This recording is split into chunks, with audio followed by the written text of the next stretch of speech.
নমস্কার বন্ধুরা, কেমন আছেন? হ্যাঁ, প্রতিবারের মতনই জিজ্ঞাসা করি কেমন আছেন? আশা করি ভালো আছেন। তা যাই হোক, আজকে কিন্তু আমি নিয়ে এলাম সম্পূর্ণ বাঙালি ঘরানার একটা সুন্দর চিকেন কষা, যেখানে কিন্তু একটু অয়েলটা মানে তেলটা কিন্তু আমাদের স্বাস্থ্যের দিকে খেয়াল রেখে একটু কম থাকবে। হ্যাঁ, আর প্রত্যেক বন্ধুদের বলবো ভিডিওটা যদি ভালো লাগে অবশ্যই কিন্তু প্লিজ প্লিজ প্লিজ একটু লাইক কমেন্টস এবং কিন্তু সাবস্ক্রাইব কিন্তু করতে একদম ভুলে যেও না বন্ধুরা। তার কারণ তোমাদের একটা সাবস্ক্রাইব কিন্তু আমার কাছে ভীষণ মূল্যবান। আমি কিন্তু একদম নতুন নতুন ইউটিউবে কাজ করছি, সুতরাং তোমাদের কিন্তু পাশে থাকা মানে হেল্পিং হ্যান্ড বাড়িয়ে দেওয়ার জন্য বারবারই বলবো। আচ্ছা, আমি কিন্তু অলরেডি দেখিয়ে দিচ্ছি কিন্তু কী কী কিন্তু রান্নাতে থাকছে, মানে কাঁচা লঙ্কা, পেঁয়াজ কুচো, টমেটো কুচো, আর রয়েছে কিন্তু তোমার রসুন আদার পেস্ট থাকবে কিন্তু একটু আলু দিয়ে করবো অবশ্যই আজকে, যে বলেছি বাঙালি ঘরানার। আর এখানে আছে কিন্তু 1 কেজি চিকেন আছে, সেটা আমি কিন্তু একটু দেখিয়ে দিলাম। মানে কথা বলতে বলতে কিন্তু আমরা কিন্তু রান্নাটা করব। হ্যাঁ, তেল কিন্তু একটু লক্ষ্য করবে। আমরা ওই যে বললাম বারবারই যে হেলথের কথা মাথায় রেখে আমাদের কিন্তু রান্না টেস্টি আনতে হবে, কিন্তু তেলটা একটু কমে যাবে, সেভাবেই কিন্তু আমরা রান্নাটা করব। হ্যাঁ, অলরেডি কিন্তু আলুটা আমরা ভেজে নিয়েছি। আলুটা যদি না ভাজা হয় তাহলে কিন্তু খেতে অনেকটাই ভালো লাগে না। তা সেই জন্য কিন্তু, আর এই যে রান্নাটা করব এটা কিন্তু আমরা কিন্তু বাচ্চাদেরও কিন্তু দিতে পারি। একটু লক্ষ্য করে দেখো। আচ্ছা, শুকনো লঙ্কা, তেজপাতা কিন্তু আমি প্রথমে ফোড়নও দিলাম। আর যেটা যে আমি গোটা গরম মশলা অর্থাৎ দারচিনি, লবঙ্গ, এটা কিন্তু আমি দেবো, বাট একটু পরে দেবো। কখন দেবো একটু কিন্তু লক্ষ্য করতে হবে, যাতে এর মানে এসেন্সটা যাতে থাকে, সেজন্য কিন্তু আমি একটু পরে দেবো। আচ্ছা, শুকনো লঙ্কা, তেজপাতা দেওয়ার পরে কিন্তু আমি বেশ অনেকটাই কিন্তু পেঁয়াজ কুচো দিয়ে দিয়েছি। তা পেঁয়াজ কুচোটা একটু ব্রাউন শেড হবে, সেটার জন্য আমাদের অপেক্ষা করতে হবে। আর যাতে পেঁয়াজটা খুব তাড়াতাড়ি নরম হয়ে যায়, তার জন্য কিন্তু আমরা সকলেই জানি কিন্তু এই টিপসটা দেওয়ার দরকার নেই, যে পেঁয়াজটা যাতে তাড়াতাড়ি নরম হয়ে যায় তার জন্য কিন্তু আমরা নুনটা দিয়ে দেবো।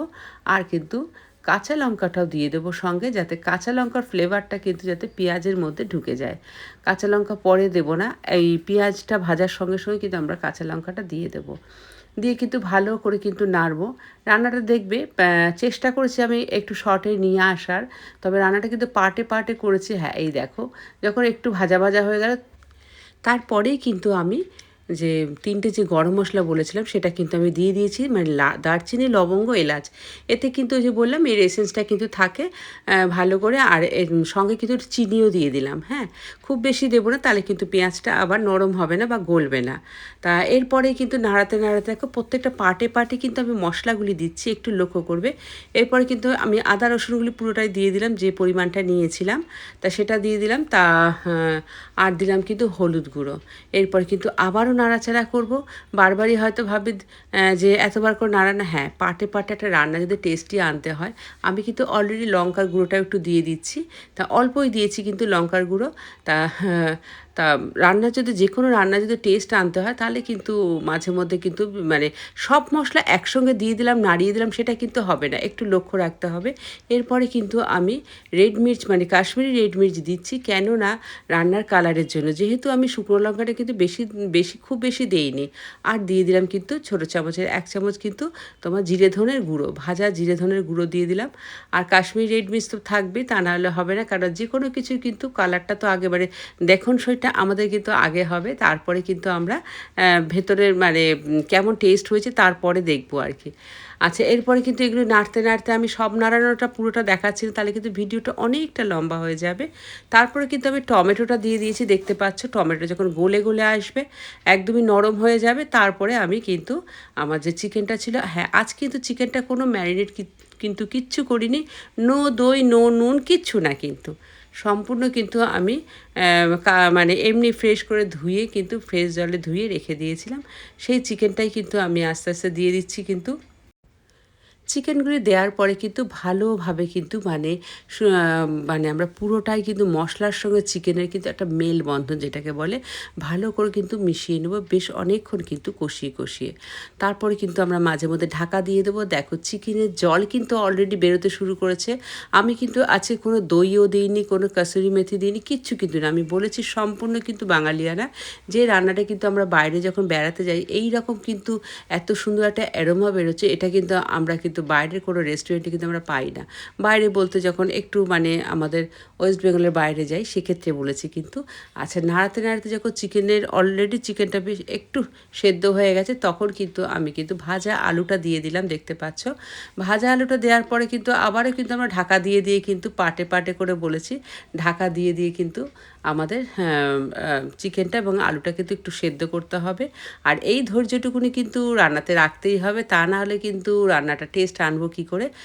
পাশেই বা গ্যাসে কিন্তু আমি একটু গরম জল করে নিয়েছিলাম। আমরা কাঁচা জল কখনোই দেবো না, কিন্তু আমরা সকলেই জানি রান্নার টেস্টের জন্য কিন্তু আমরা ঈষদ উষ্ণ কিন্তু গরম জলটাই ব্যবহার করব। তা সেটাও কিন্তু একটু দিয়ে দিলাম, হ্যাঁ, দিয়ে কিন্তু এবার ঢাকা দিয়ে দেবো। এখন অল্প জল দিয়েছি, কারণ এটা কিন্তু বেশি যে অনেকটাই যে জল থাকবে চিকেনটার মধ্যে বা একদমই যে ড্রাই হয়ে যাবে সেটা কিন্তু নয়। তা অলরেডি কিন্তু চিকেন কিন্তু দেখো সেদ্ধ হয়ে গেছে কিন্তু। আর আমাদের আলুটা সেদ্ধ করার জন্য হ্যাঁ একটু তো জল দিতেই হবে। তা আমার এখানে কিন্তু চন্দ্রমুখী আলু ছিল, যার ফলে খুব তাড়াতাড়ি কিন্তু সেদ্ধ হয়ে গেছে। দিয়ে আমি কিন্তু আস্তে আস্তে নাড়ছি, না তো কিন্তু চিকেনগুলো আবার ভেঙে যাবে। তা আবারও কিন্তু বন্ধুদের বলবো যে বারবার রিকোয়েস্ট করে যে অবশ্যই কিন্তু আমার চ্যানেলটাকে একটা লাইক এবং একটা কমেন্ট এবং কিন্তু অবশ্যই অবশ্যই অবশ্যই একটু সাবস্ক্রাইব করে দিতে হবে কিন্তু।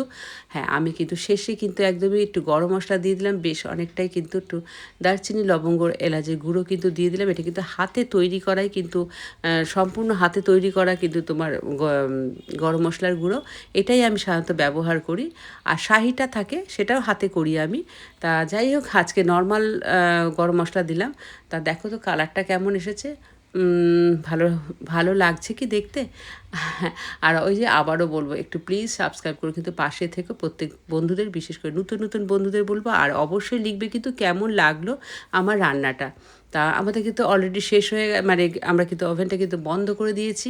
এরপরে কিন্তু ওই যে আবারও বলছি কেমন লাগলো রান্নাটা। বিশেষ করে আমি তো একদমই নতুন নতুন ইউটিউবে, সুতরাং তোমরা পাশে না থাকলে কিন্তু আমি সামনের দিকে এগোতে পারবো না। তা এতটাই থাকবে আজকে। তবে রান্নাটা হয়তো আজকে একটু একটু হয়তো বড় হয়েছে, একটু ধৈর্য নিয়ে একটু দেখতে হবে। আর ওটাই বলবো যে রান্নার কিন্তু আসল স্বাদ বা গুণ কিন্তু থাকে তোমার রান্নাটা কষানোর উপরে। আর আর বাড়াবো না, অনেকটাই কিন্তু বলে ফেলেছি।